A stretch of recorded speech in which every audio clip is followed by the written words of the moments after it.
Thank you all for making the time to join us here today, particularly those who came from overseas for this press conference. Special thanks. You have just heard in the earlier briefing from our CFO and some of my senior colleagues. I will first cover some background information and then touch on a few key points from the earlier briefing before I take questions. Let me first explain that we are an exempt private company under the Singapore Companies Act. We provide our full audited financial report to our shareholder every year, and we are exempted from releasing our financials publicly. We have chosen to publish our group financial summary in our Temasek review every year since 2004. Our review also highlights, which is for us an important thing, it highlights our portfolio returns over various time horizons. It also covers our portfolio and institutional activities and outlines major systems and governance processes that we have put in place with the long term in mind. This year, we are 35 years old.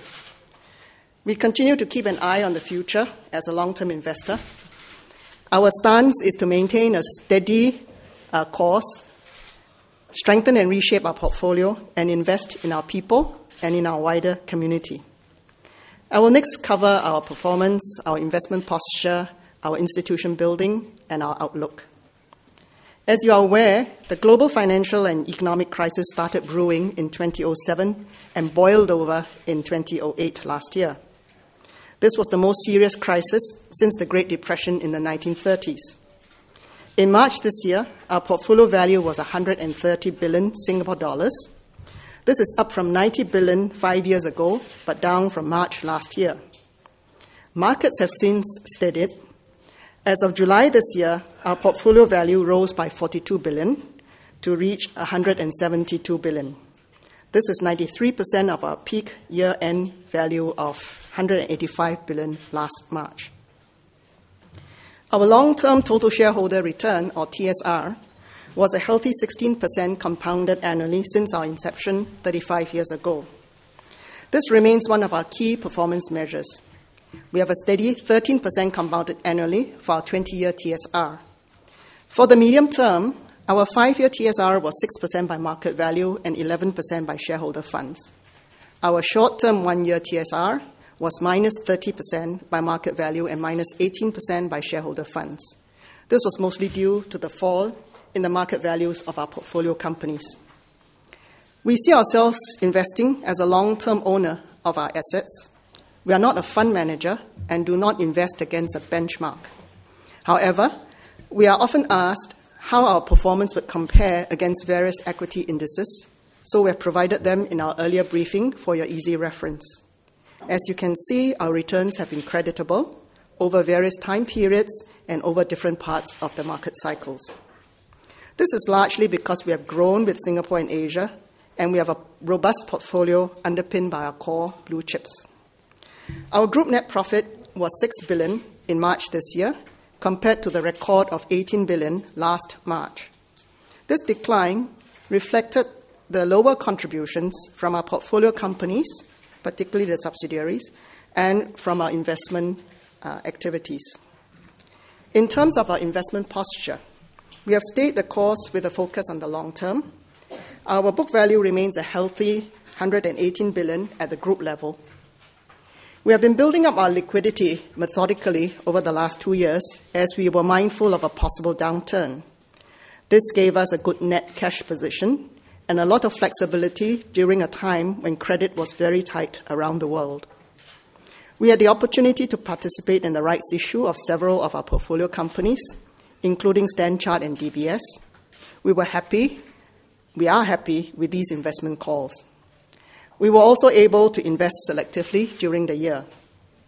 Altogether, we made investments of 9 billion, including 3 billion into the various rights issues. We also had 16 billion of divestments, including the sale of 2 of our power-generating companies to reputable and long-term operators. Our earlier push into Asia over the last 5 to 7 years has paid off.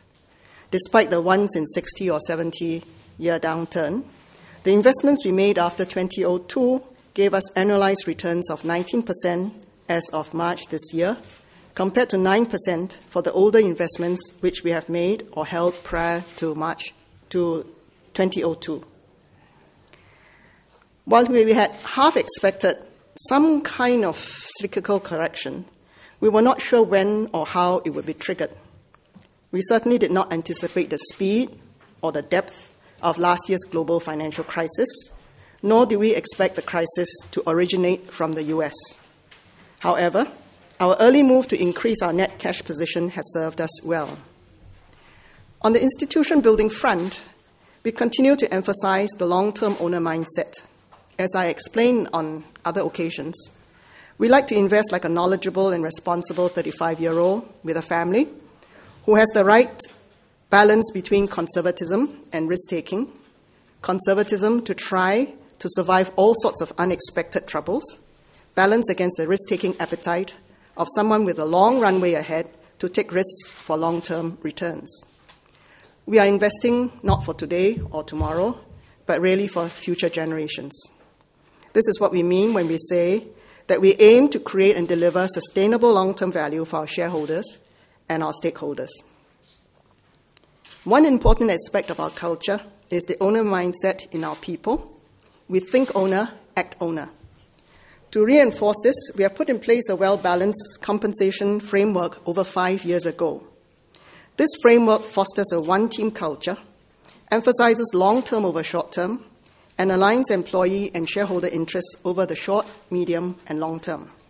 Since 2004, senior management have the bulk of their bonuses and incentives deferred between 3 and 12 years and subject to sustained performance. We deliver a positive wealth added when we exceed portfolio hurdles that we have set for ourselves. When we don't meet our portfolio hurdles, we have what is called a negative wealth added. This then results in a clawback of the deferred bonuses. Our negative wealth added for March last year resulted in the clawback of long-term deferred bonuses for our staff sometime the second half of last year. The negative wealth added for March this year will similarly translate to additional clawback this year for the remaining deferred staff bonuses. Another responsibility which we take seriously is our contribution to the progress and well-being of the communities around us. We launched Temasek Cares on 25th June this year to commemorate our 35th anniversary. We donated 100 million Sing dollars to Temasek Trust as an endowment gift for Temasek Cares. Funding for this endowment came from provisions which we have set aside for community contributions since 2004 for every year that we have achieved returns above our portfolio hurdles. Temasek Cares supports the disadvantaged and the needy in Singapore or their caregivers to help them be self-reliant or to provide them a second chance to rebuild their lives. This community support will complement the work of Temasek Foundation and other non-profit organizations that we sponsor. For our staff, this is an added purpose for them to deliver sustainable long-term return so that Temasek Trust and the various philanthropic organizations can continue their good work in Singapore and Asia. I'm also glad to see the strong culture of staff volunteerism among our team. Our staff volunteers support community programs such as the Leprosy Association or the Yellow Ribbon Initiatives. They have raised over $1 million for charity last year. This includes over $200,000 for educational causes when 21 of our colleagues climbed Mount Kinabalu in April last year. In July this year, 9 of them climbed Mount Kilimanjaro in Africa.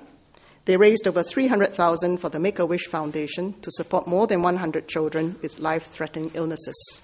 Some of the adventures can be seen in the pictures in our Temasek review this year. Looking ahead, we believe that the worst of the global financial meltdown risks are behind us.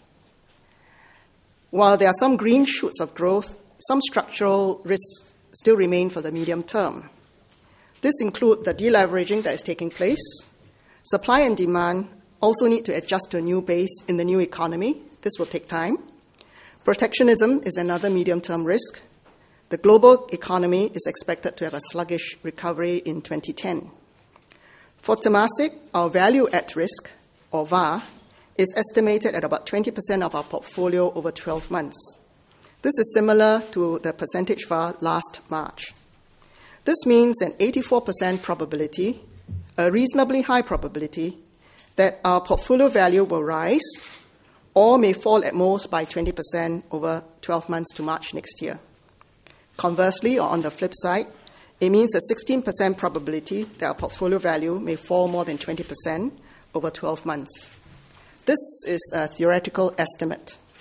We provide this estimate to give the public and our shareholder a forward feel of the kind of annual changes that they can expect to see in the market value of our portfolio up to March next year. Overall, notwithstanding the VaR, we remain optimistic about Asia's potential. This includes Singapore. We believe that as Asia progresses, it will continue to de-risk.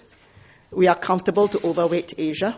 We are also adding exposures to other growth regions like Latin America. Our portfolio exposure today is almost equally balanced between the more developed economies and the newer growth regions. Against this backdrop, we will continue to review our portfolio regularly, rebalancing it where necessary. At the core of our thinking, we remain a long-term owner and investor, focused on building a robust portfolio that can deliver sustainable returns over the long term. Up till now, I'm happy that we have basically delivered to that commitment. For this, we have to thank the many capable and dedicated people, the workers, management, and boards, past and present, both in our portfolio companies and in Temasek. Their tireless and tenacious contributions over the years have built up the reserves and assets of Temasek. That concludes my summary. I'm happy to take questions.